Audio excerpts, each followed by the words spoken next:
about linguistic diversity in general, and how this diversity is a part of our second language classes.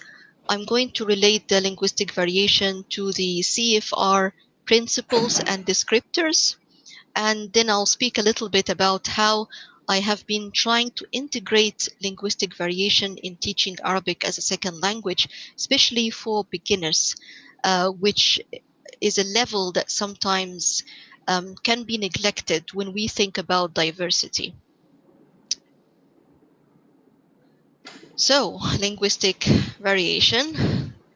I think we can all agree that languages are not static, they are not limited to boundaries, they're always changing, and the variation in any language that we teach could be geographical, it could be social or contextual as well. And because of the variation in all languages, we do have these terms such as different dialects, different accents, jargons, registers, slangs, and styles. And I can't think of any language that doesn't have all of these different varieties. Now, I'm sharing here with you this picture, which I took really from Wikipedia. It's a map of the Arabic-speaking world. And as you can see, it's a huge piece of land. And in all of these countries that are in the dark green area, Arabic is spoken as the formal language of the country and spoken by the majority of people living there. So if you imagine how an Arabic speaker in the very eastern region towards the Arabic Gulf, how they speak in their day-to-day communication compared to someone who is based in the very west, the west of Africa, in Morocco, for example, the kind of language that's spoken there can be very different. Yet, because all of these countries agreed to have Arabic as their formal and official language, a lot of efforts have been put onto standardizing the language. Now, this has been the case for a long time. This is like, we're talking here about hundreds of years in the history of the Arab world. So the language, of course, has gone through lots of changes already by time. And because of these changes, a phenomena of diglossia, and I'm assuming that many people here would be familiar with this. Diglossia meaning that we do have a formal standard Arabic, or we call it modern standard Arabic, which is used for very official and formal purposes, writing, the newspapers, religious ceremonies, and so on. And we do have the spoken language that people use on their day-to-day basis to communicate with family and friends. So we have this, and in addition, even the language that people used in communication on the day-to-day basis is quite different. It differs from one person, from one country to another, and even in one country you find lots of different dialects, and we call these the Arabic dialects. How different or similar they are, it's a difficult question to answer. Sometimes they may sound very similar, other times they sound as if they are very different languages. But we as Arabic speakers, we do quite well in trying to converse with each other, even when we speak different dialects. Now, there are so many factors that affect this, and this can be a whole talk in its own right, but the level of mutual intelligibility between the Arabic speakers is relatively okay, I would say. It's not perfect, but it's good. So that is a situation with the language and how it is used. Now we have our second language learners who also come with their baggage of diversity. So the diversity here is not only in the language, but in the learners. They do come from different backgrounds. We have students who are from Arabic backgrounds, and we have students who are totally new to Arabic, but they might have had some exposure to Arabic before, and they do have different expectations of their learning. Plus, throughout their study with us, especially when they do a bachelor degree in Arabic language, for example, they spend 3, 4, or even 5 years studying Arabic, meeting Arabic speakers who come from diverse backgrounds. They travel to different parts of the Arab world, and you can imagine the amount of diversity that they encounter. So how do we as lecturers tackle this issue when we are used to teaching and focusing on one variety of the language that we teach? Now, before I speak about how I have done this, I just wanted to highlight what the CEFR has said about linguistic variation. When we look at the generic concepts or principles of the CEFR, it doesn't really say much about variety, but it says it's providing a transparent, coherent, and comprehensive basis for language teaching, for language syllabus. And if we really want to be comprehensive in what we teach, we will need to be covering elements of diversity. It's not right to just focus on one variety of the language.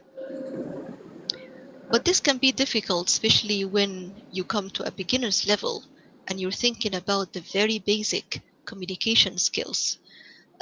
So I'm sharing with you here, this is from the recent CEFR volume in 2018, and it is giving some description of the listening comprehension skills at pre-A1. And you're probably familiar with this, but as you can see, it's focusing on the skills that the learner is able to have and the tasks that they can do at that level. It doesn't mention anything about variation. So if they can understand short questions such as how are you, will that be in one variety or different varieties? And they do, our students do meet different Arabic speakers. They do encounter this variation from the very beginning. So as a teacher, especially if I'm a beginner teacher, I don't have long experience, when I see such a description, I will be focusing on one variety, let's say standard variety, and that's it. And I might not even mention the other varieties that exist just outside the class. But when we look at other descriptors of the CEFR, such as this one at a slightly higher level, it says that the students can understand with ease, virtually, any kind of spoken language. Now, any kind of spoken language, that does include diversity. It includes linguistic variation. And again, in the C1 and in the same scale, it says the learners have the ability to appreciate register shifts. So they are aware of the different dialects and different accents, and they're appreciating them. Also, when it comes to understanding a native speaker in interaction, at C2, they can understand any native speaker interlocutor. And then later it says, given an opportunity to adjust to a non-standard accent or dialect. So diversity, we can start to see this here in higher levels. Now, I think this is the most important descriptor, especially relating to the theme of this panel on plurilingualism. The 2018 volume, as you probably know, included more information and more descriptors on plurilingualism. And it says here that plurilingual comprehension scale refers to the ability of recognizing cognates, piecing together what they can understand to deduce meanings. So they can recognize false friends, for example. They can make use of their knowledge of grammatical structures in one variety to support comprehension of another. So that is the very close description to what native Arabic speakers or native speakers of any languages are able to do. They listen to someone speaking a different dialect and they understand as much as possible and they try to communicate accordingly. So what do these CFR descriptors imply? They do not imply or they do not mean teaching separate languages. So the CFR and myself here, I'm not trying to say that I'm teaching Egyptian Arabic, Jordanian Arabic, and Moroccan Arabic, as well as a standard Arabic. No, I'm not saying that English language teachers need to teach British English, American English, and Australian English as if they are separate entities. No, what that means is just to focus on one variety of the language that you're teaching, but include awareness, recognition, and comprehension into our teaching. And this can start from day one. So awareness through presence of the variation that exists outside the class, to try to put this variation in different contexts and to speak to the students and make them aware of the importance of these different dialects and different accents. And in terms of recognition, to try to train the students to recognize as much as possible of varieties in written as well as spoken language that they will hear. And finally, when it comes to comprehension, if we are really to help our students to comprehend as much as possible of what they hear, regardless of who is talking, they need to practice a lot of listening, a lot of reading as well. And this will happen through a repertoire of linguistic knowledge. Now, I'm going to give a little bit more details here. So talking again about awareness, this will happen with constant open discussions and reflections or variations. So what I started doing in my classes in the last few years is from day one, when they come to learn Arabic and they have absolutely no knowledge of the language, I discuss with them the language situation. How many varieties of Arabic are there? I draw their attention to the contexts of use. When, as Arabic speakers, we use the standard form of the language, and when we use the dialects, in what kind of contexts. I train them to recognize. So recognition happens when we engage them in a lot of exposure inside the class in certain exercises as well as outside. So in some lessons, for example, I would ask the students to go outside the class and find out from their Arabic friends or other Arabic speakers, or even go online on YouTube and look at certain resources, find out about how people in different regions say certain phrases. How do they greet each other, for example, in Palestine or in Egypt or in Oman? How do they say certain structures, the present tense, for example? How do they negate the present tense in different places? When we get the students engaged in that, they actually get more motivated as well to understand more about the variation that is there. And finally, comprehension comes with explicit presentation of linguistic variations. So in almost every lecture I have, we speak about phonology, morphology, the orthography, the vocabulary, the syntax, and how they are similar or different across the different dialects. And lots of comprehension activities, of course. So just to save the time, I'm going quickly through some slides that I have taken from my own lectures, just to show you how I integrate this variation into each lecture. So in every lecture, we have a specific topic. This one is, for example, from the very beginning when we teach sounds and letters in the Arabic language. And here, towards the end of the lecture, we speak about variation. We speak about how this sound, jim, is pronounced differently in different parts of the Arab region. And we go through some examples. Here is another example of how the diphthongs in the modern standard Arabic is pronounced, like the sound ay, and how then it's changing in different dialects. This is an example of how similar certain syntactic structures are in the different varieties of Arabic, or how different they are in terms of word order. That's another example of how we use a certain preposition with a pronoun to describe places and what's in a place. And that's also an example of lexical variation and how words are or might be written differently or in a similar way across a number of countries in the Arab region. And I asked the students to look at these and listen to them and try to recognize differences and similarities. So these are the kind of exercises that we do. And by the way, these are numbers, as you can see. So it is one of the topics that we learn at the very beginning.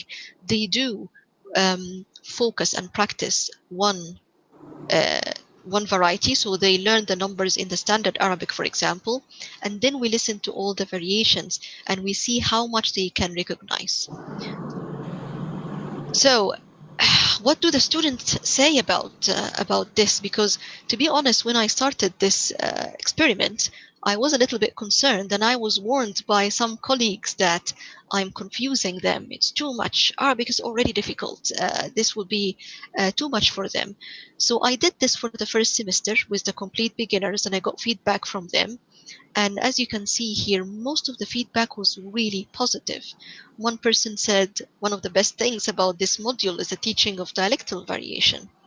Another person said, I like to learn about how certain sounds are pronounced differently, and so on. Even the feedback that I received, which was not directly or may not look that positive, it still showed that students appreciated exposure to variation and felt that it would be really useful for their future. So someone here said, I don't feel that this aided me as a beginner learner to communicate better, but I need to have cemented my modern standard Arabic first. Possibly should this variation be introduced or delayed until semester 2. But I don't think anyone said like, no, I don't need this at all. They still appreciated having this variation in the course. So a quick question before I finish my talk is, why are most second language lessons are dominated by a monolingual attitude to teach? I have to confess that in the field of teaching Arabic as a second language, we do focus on one variety of Arabic across a whole program. And I'm sure this happens in many other languages as well. So is it a tradition that we have that we only teach one variety, even though we know very well as teachers that all this variation exists out there? Is it because of the textbooks that we use that tend to focus on one variety? Is it because the CEFR descriptors at lower levels do not show clearly plurilingualism? So are there any pedagogical or second language acquisition principles? I would say the only thing from research is that students do need this one form. They do need to have one form as an anchor. But variation will still be coming or stemming out of that. So as a final word, before I finish, I would like to say that it is so important, and it has been really rewarding and successful to consider integrating variations in each lecture, in each seminar. We speak about it, so it becomes a normal part of any lesson. And I would say here, it will only succeed if we consider linguistic diversity as the sixth skill. I know many people speak about speaking, reading, writing, listening, and culture as the 5 language skills. So if we include linguistic diversity as the sixth skill, and in every single lesson, we consider it as part of the lesson, even if it takes only 5 minutes, this will be a normality in our teaching. And I think it is needed across all languages, not only for Arabic. So I think that's all from me. I hope I managed to stick to the time. These are my references, and I would love to listen to your feedback and questions. Thank you. Okay, thank you very much. Thank you. Are there any questions from the audience first? I will ask. Yes, please. Both a question and a comment. Yeah, I think it's interesting to reflect on how useful this is generally in language teaching. I fear Arabic may be rather a special case because of the fragmentation of the language. If I think, for example, of my students in English, diversity is perfectly well catered for because they're taught by teachers from a whole variety of countries: Irish, English, Australian, South African. So they come into contact with those varieties in a real context. In Russian, for example, you'd be wasting your time because there is no variation, or practically none. It's a very uniform language across the board, geographically and also socially. So, to that extent, Arabic may be a bit of a special case. That's simply my observation. Rasha, would you like to react on this? Yeah, thank you for this. In fact, the fact that in your context you have the English language teachers who come from different backgrounds is beautiful, because the students are already exposed to this variation through the teachers. But what I'm talking about here is also conscious, raising the awareness consciously by saying, like, you guys, I pronounce the R like this because I'm Irish. But if I was from London, or if I was from Manchester, you will notice that the R disappears. If we actually consciously speak about it, because sometimes what also happens is that students start to have some perceptions. And I noticed this when I compared how my students had certain perceptions of the language before we spoke about it openly, and after we speak about it. When we normalize diversity, students appreciate it more. So I will give you an example. When I was learning English, for example, I had a British teacher, and I was at beginner level, and I said a sentence such as, "I can't swim," and she said, "No, I can't." And I was really surprised. I thought, like, I'm sure I heard "I can't" somewhere, and it was in all these American movies. But she made me feel that as if that there was right and wrong. There was no discussion.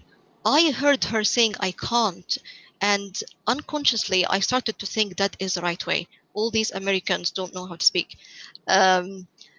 I wish there was some open discussion about it. So that is the only thing. So I think even in English, and you're probably aware of the ELF, the English is a lingua franca, this is becoming a topic that people are speaking about as well now. That let's open the discussion. Let's speak about diversity.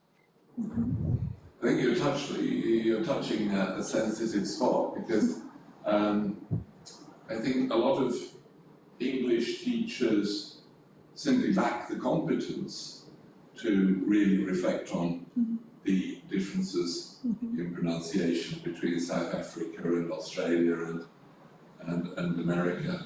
I know that when my students ask me something about American English, I normally say, well, go and ask Karen. She'll tell you, because I don't feel competent to answer a question, or many questions on American English. Yeah, you're right. Sorry, so what is your name? Sorry, I didn't get that. I'm Peter. Oh, okay. Thank you for this. I had actually the same comment coming before when I was speaking about Arabic in an Arabic conference, and some of the teachers said to me, "I'm not confident. I speak only Egyptian Arabic. Sorry, I cannot speak about all these other dialects." So I said, "Well, I'm not confident either. I don't know all the Arabic dialects, to be honest." And sometimes my students come and say, "Oh, how do Algerians say this?" And I will say, "I don't know. Why don't you guys go and find out?" Um, so I think it's absolutely perfect to say that we don't know everything. We speak one dialect usually, but we make this clear to the students, engage them, and whatever we know, and we just need confidence that we know more than the students most of the time. That whatever we know we share with them, but we don't know everything. You're absolutely right. And it will take a lot of time to encourage teachers to come out of that comfort zone of my accent, my dialect. Yes, you speak it, of course, but you know know a lot. I can't imagine, for example, that a British teacher doesn't know anything about how Americans say football or how they say pavement or in their own dialect. They know something. They don't know everything, but they know something. Yeah, we know. Yes. Okay, any other question? We can talk the whole day about this. Yes. It's an interesting topic. Yeah. I would like to ask you, Rasha, are the students who come to your class, the first class, are they aware of such a high variation that exists in the Arabic? Are they already aware of the fact when they come to your class? I would say yes, Veronica. These days they are much more aware than long time ago.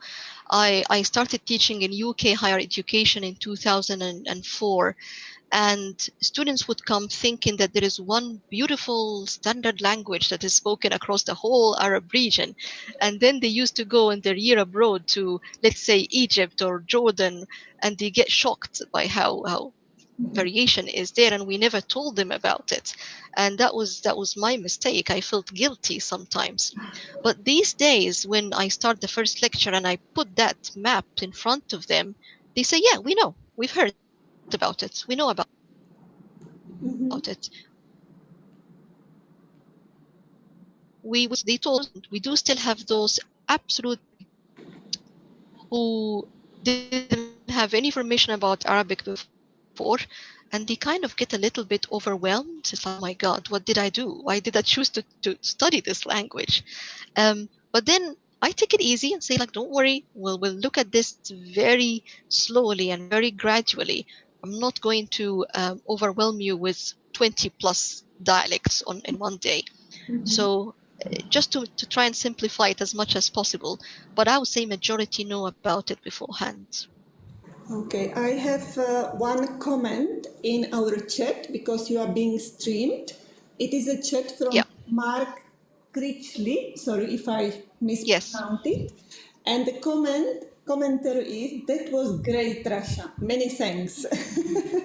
Oh, Mark, thank you so much. Mark, thank you so much. Mark has been amazing in supporting me. Okay, so thank you from here as well, Rasha. It was very inspiring and very interesting presentation. Thank you again very much. Thank you so much for everything.